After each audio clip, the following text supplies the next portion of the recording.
Lawrence Reed não deveria estar solto, dado seu histórico violento e processos criminais pendentes. Esta é uma história que vai te deixar com raiva.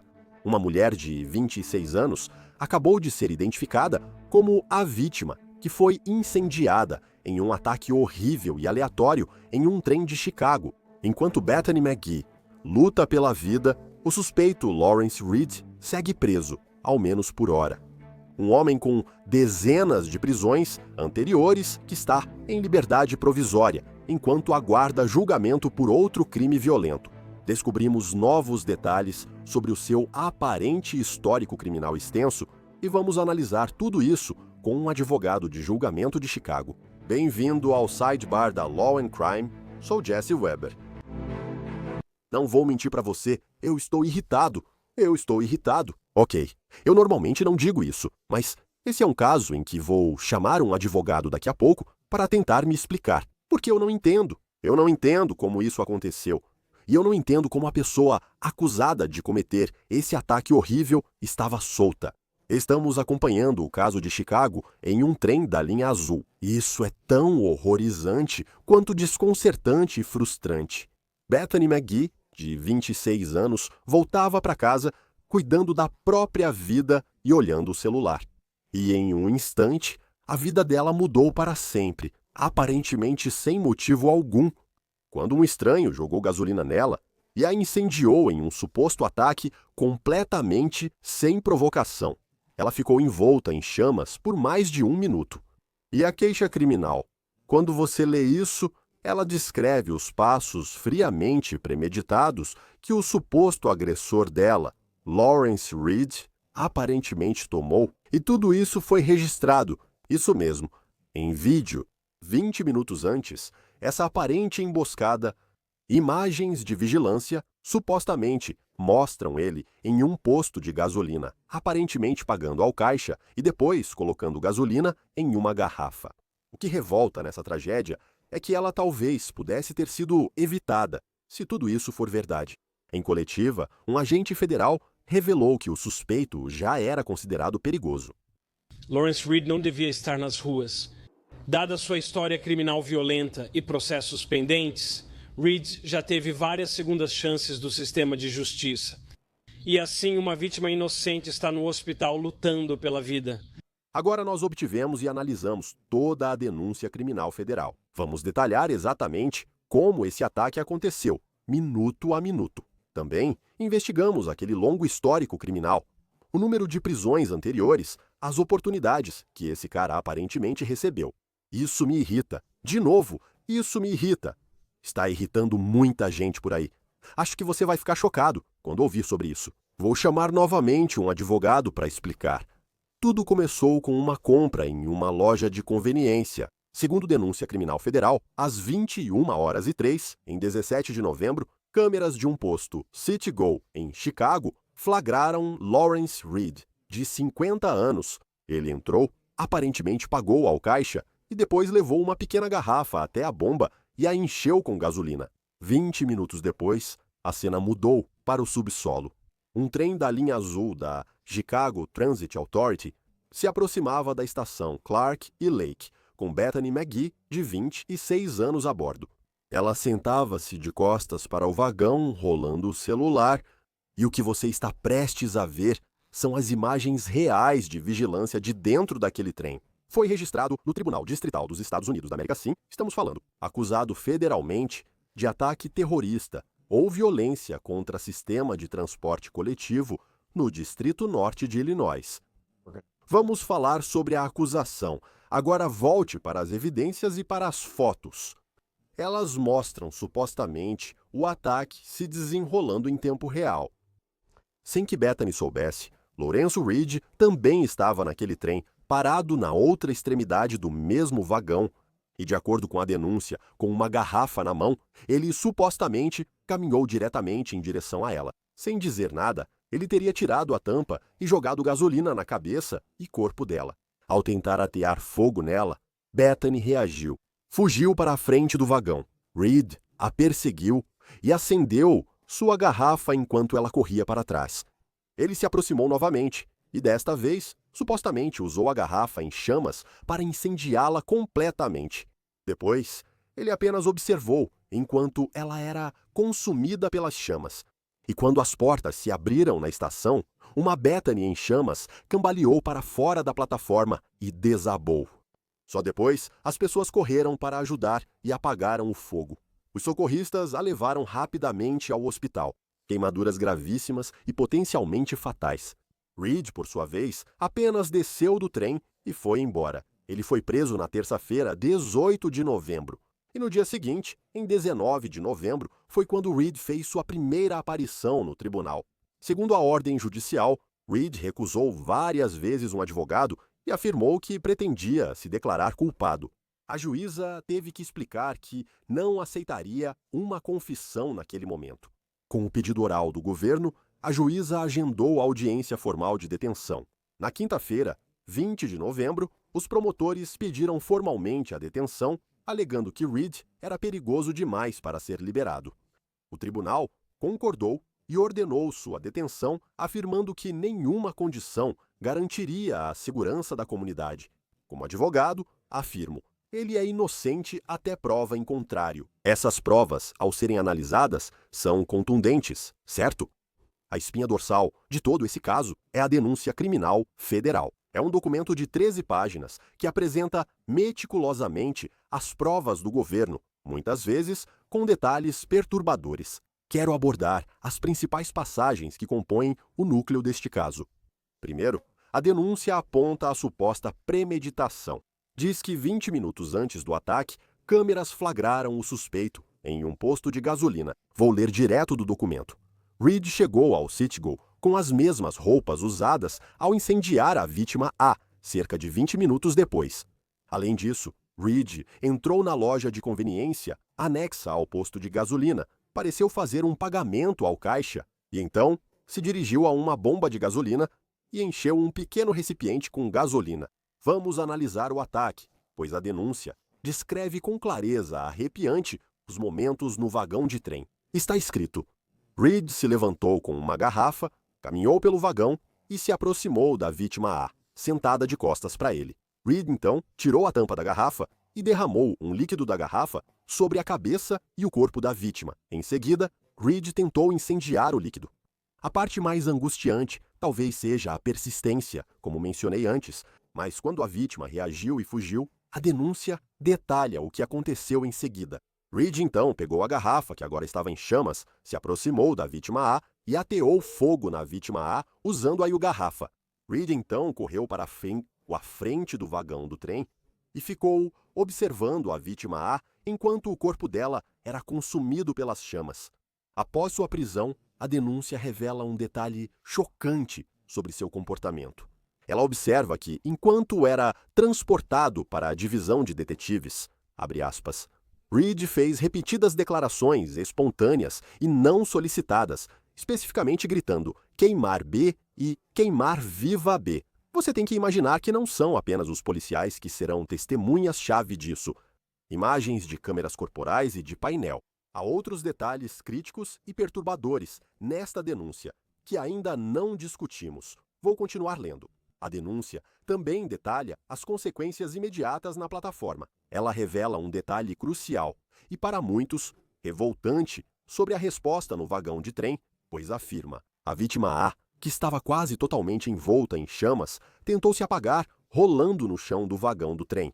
O trem parou na plataforma da linha azul da Clark e Lake Street e a vítima A, ainda em chamas, saiu do trem antes de cair na plataforma, onde foi socorrida por pessoas na plataforma. Segundo a denúncia oficial, ela só recebeu ajuda após sair do trem e chegar à plataforma. E, além disso, a denúncia fornece um elo forense crucial porque, quando Reed foi preso, usava aparentemente as mesmas roupas do ataque.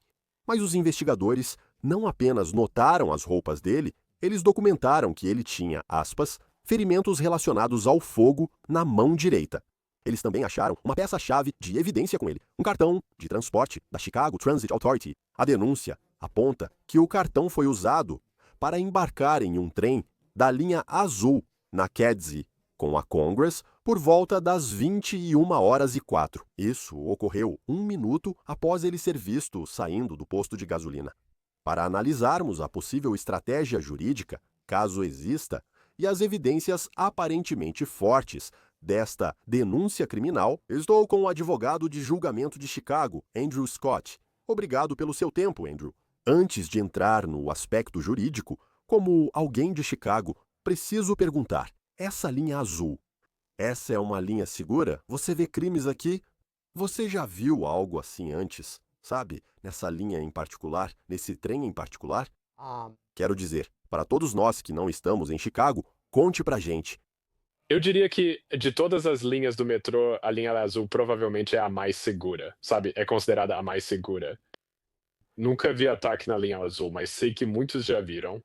Com certeza, eu nunca nem ouvi falar de um ataque dessa magnitude, não só na linha azul, mas em qualquer uma das linhas do metrô da Chicago Transit Authority.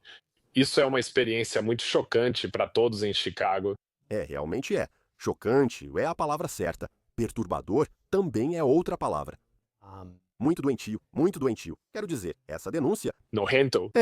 Esta denúncia conecta metodicamente o posto de gasolina à plataforma do trem, ao ataque. Tem esse cartão da Chicago Transit Authority que eu mencionei antes.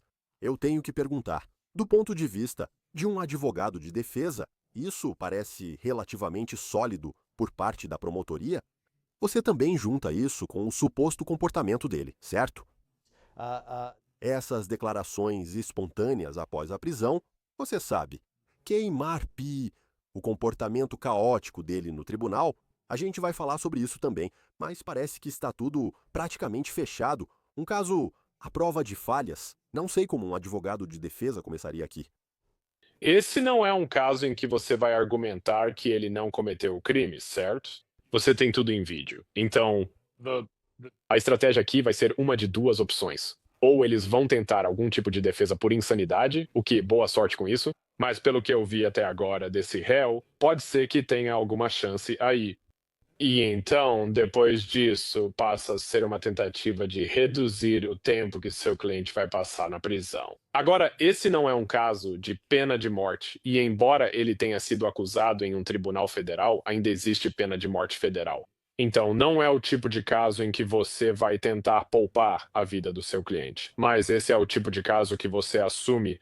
E como advogado, você percebe que o seu réu, seu cliente, devo dizer, você percebe que seu cliente é culpado, você está dando ao seu cliente a melhor defesa constitucionalmente garantida que você pode oferecer para ajudá-lo aqui. É um caso incontestável para a promotoria. Com certeza, se você fala sobre premeditação ou intenção, a ideia de ser flagrado pelas câmeras enchendo gasolina, usando as mesmas roupas, indo à plataforma, entrando no trem, jogando gasolina e ateando fogo. Tudo está registrado nas câmeras. Você pode ter testemunhas oculares importantes, e ele foi preso com as mesmas roupas.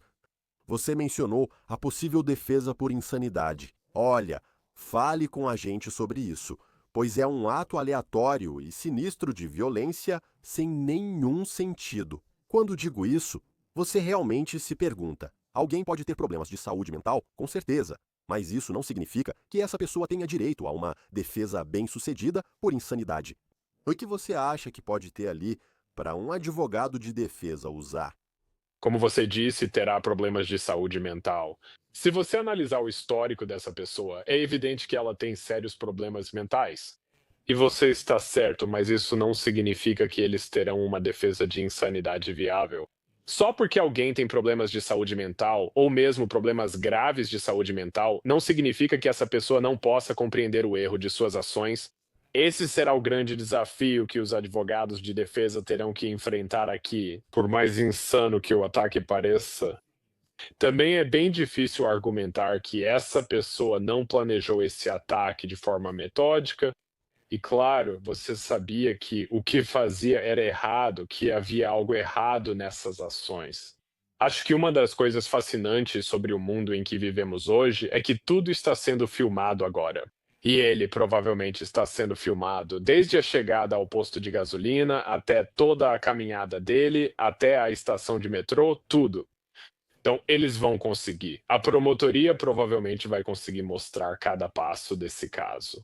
O júri e as pessoas poderão ver isso e se perguntar: o que está acontecendo? Eles verão os movimentos dele.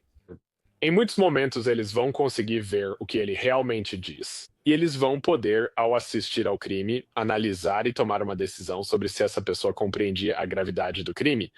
No fim das contas, eu não acho que isso vai ter sucesso. Quero falar sobre a acusação federal e o fato de ele ter sido acusado federalmente.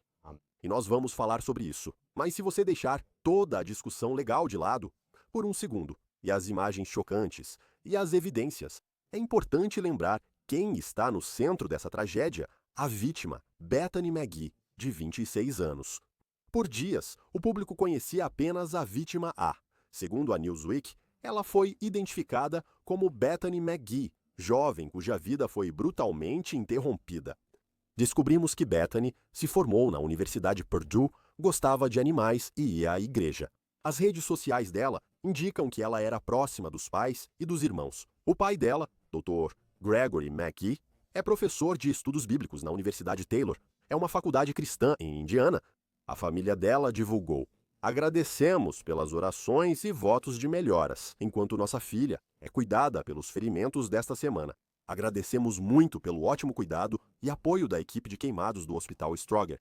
Não daremos atualizações agora e pedimos privacidade para ela e para nós, enquanto focamos em sua recuperação. Agora, André, vamos abordar o impacto humano.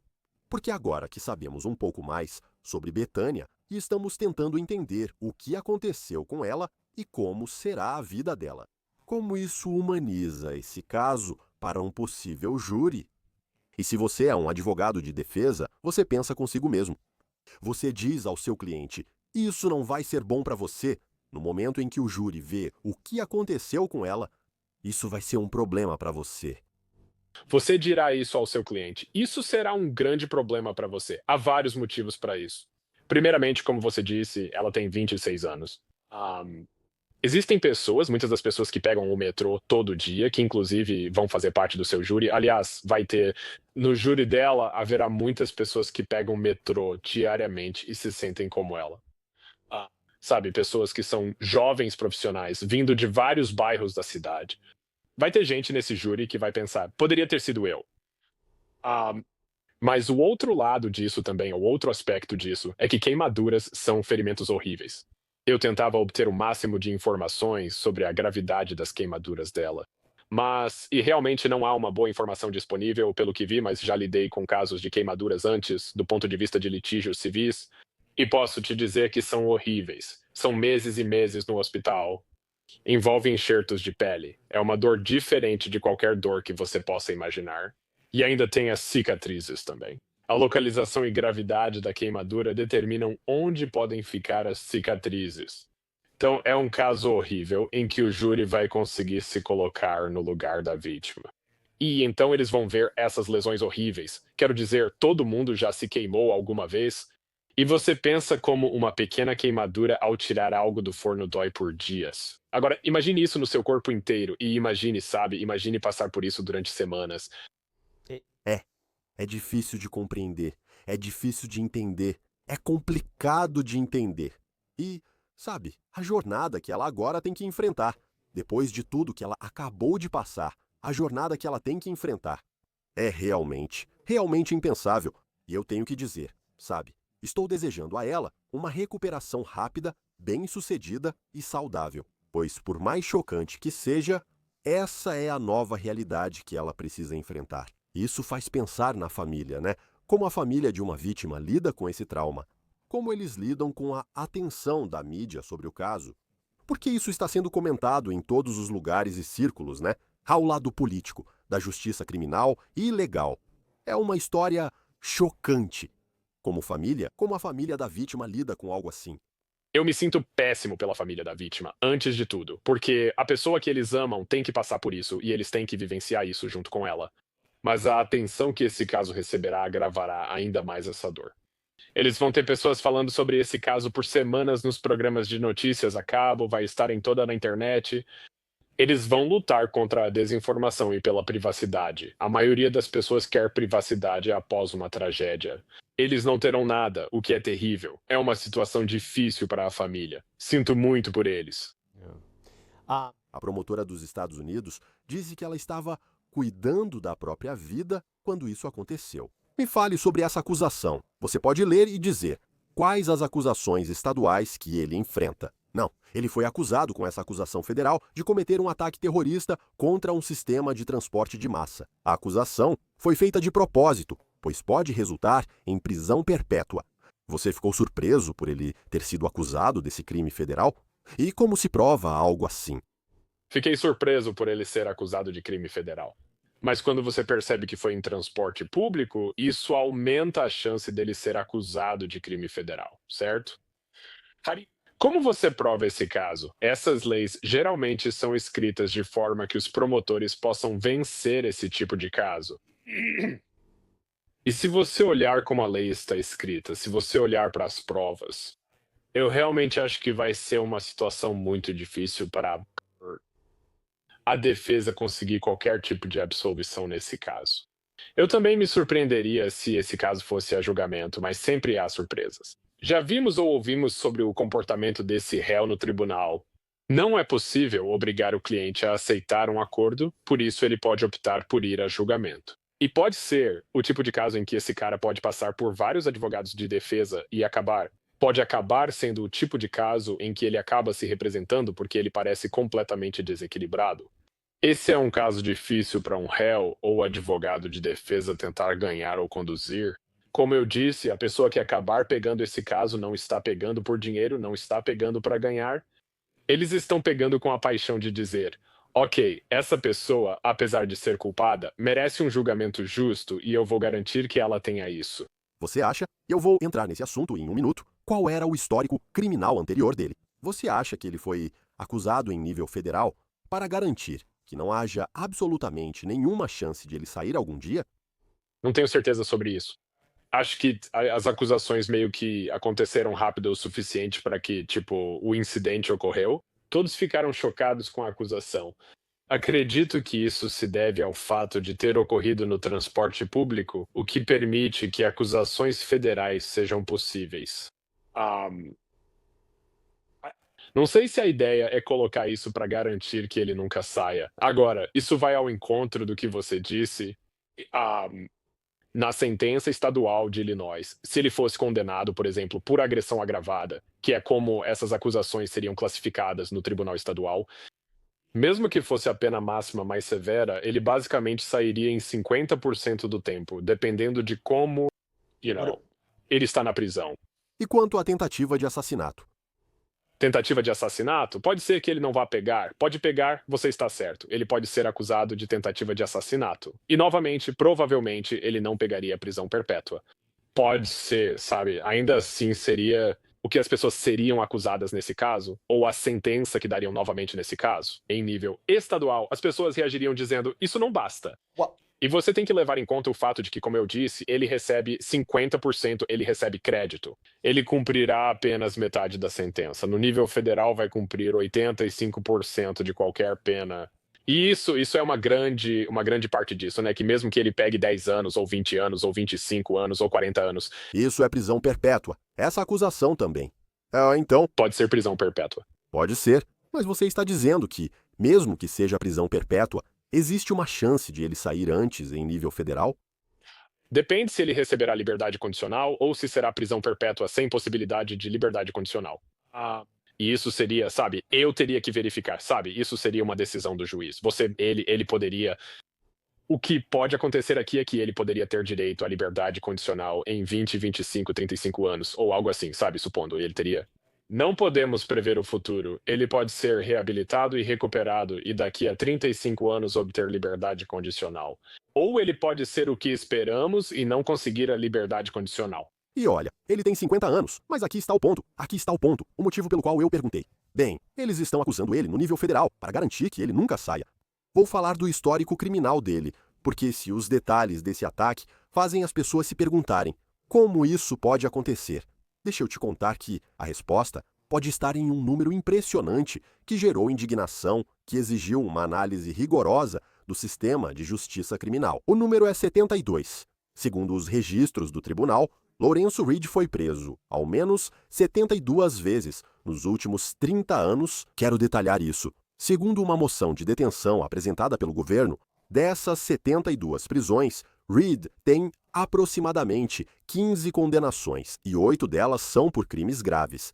Suas condenações por crimes graves incluem incêndio criminoso, dano à propriedade estatal acima de $500, tráfico e posse de drogas, além de infração de trânsito criminal. Quero focar no incêndio criminoso, pois ele precede diretamente esse suposto ataque, certo?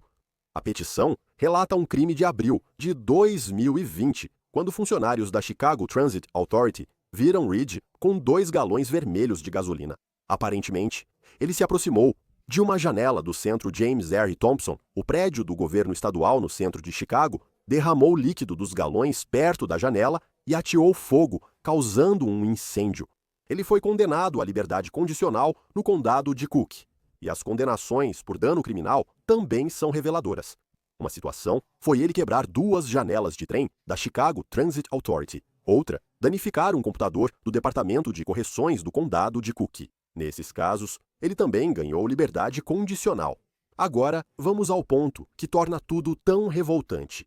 No momento desse ataque, Reed já estava respondendo a uma acusação de crime violento. Segundo a CBS News Chicago, em agosto, ele foi acusado de agressão agravada com grande dano corporal por supostamente agredir uma assistente social no hospital McNeil. O escritório do promotor do condado de Cook se opôs à sua libertação, argumentando que ele era um perigo, mas um juiz acabou liberando ele com monitoramento eletrônico. E, de acordo com a moção de detenção, outro juiz depois modificou a ordem, afrouxando as restrições do monitoramento dele. A moção federal destaca que, durante o ataque à Chicago Transit Authority, Reed estava obrigado a cumprir toque de recolher em casa. Andrew, eu realmente só tenho uma pergunta. Como isso é possível?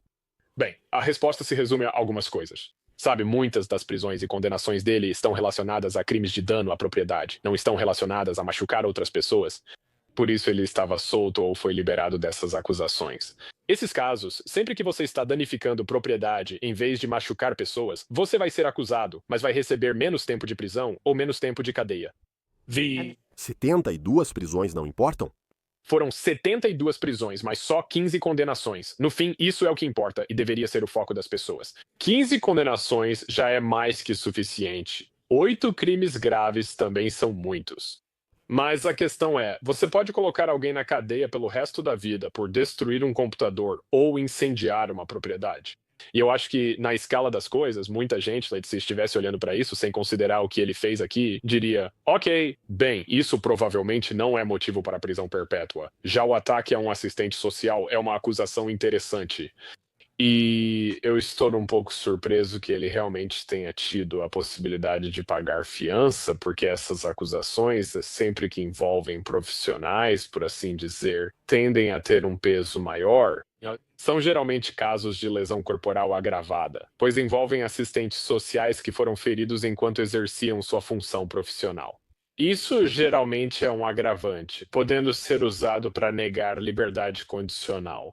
Ou, desculpe, não liberdade condicional, para negar fiança a alguém sob a lei de fiança. Por algum motivo, um juiz do condado de Cook não viu assim. Então, quando as pessoas leem isso e dizem, espera aí, ele recebeu liberdade condicional, mesmo depois do histórico criminal dele ser divulgado, depois de tudo isso, é necessária uma mudança na lei em Chicago? Eu não sei a resposta para isso, porque o problema com esse tipo de caso é que ele é aleatório o suficiente. E não é como se ele tivesse um histórico violento que indicasse que cometeria esse crime contra alguém. Então, a lei de fiança ou a lei de reforma da fiança em Illinois fez muitas coisas boas que muita gente não percebe.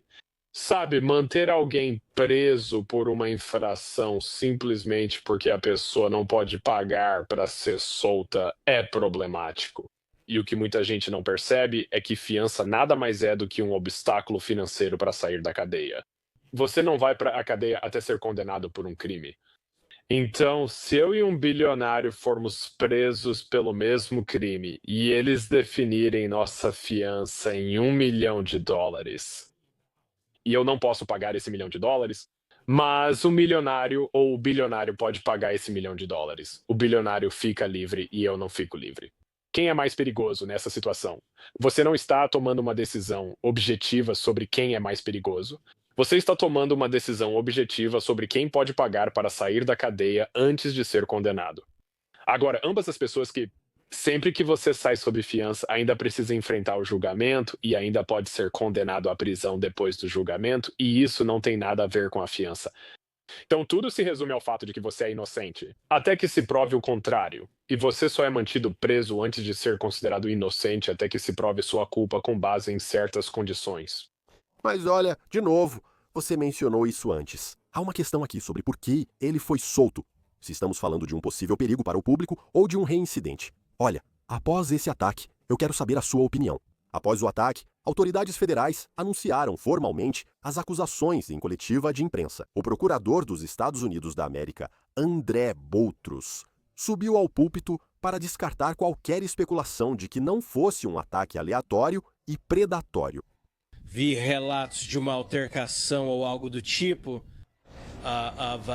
algum tipo de desentendimento ou discussão que aconteceu.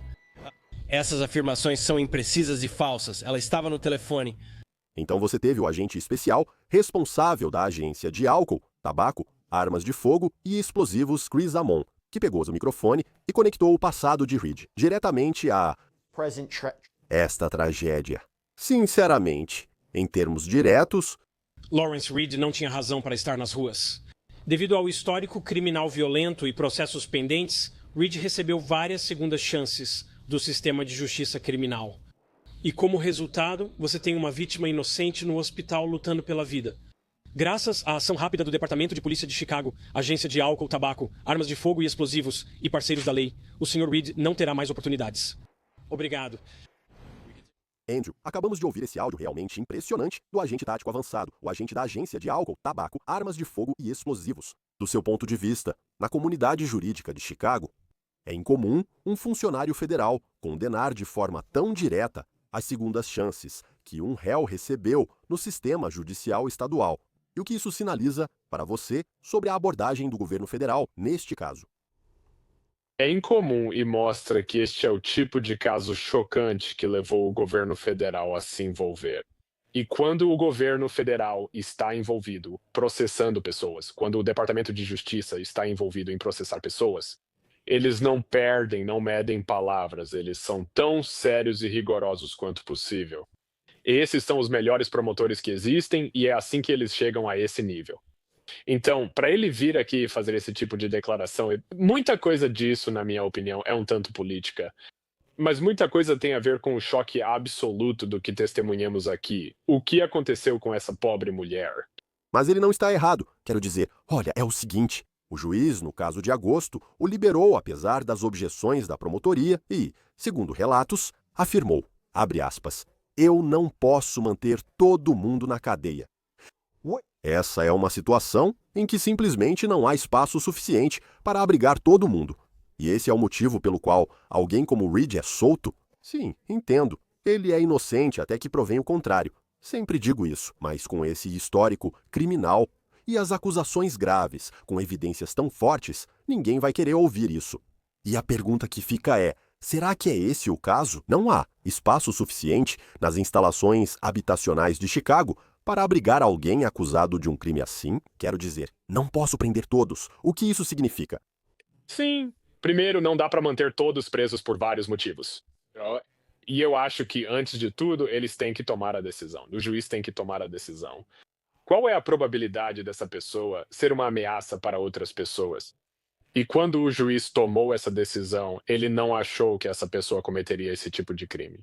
Agora, essa decisão parece absolutamente terrível em retrospecto? Sim, parece horrível. Sim. Parece absolutamente horrível. E eu imagino que esse juiz tem uma grande chance de não ser mantido na próxima vez que for para a reeleição.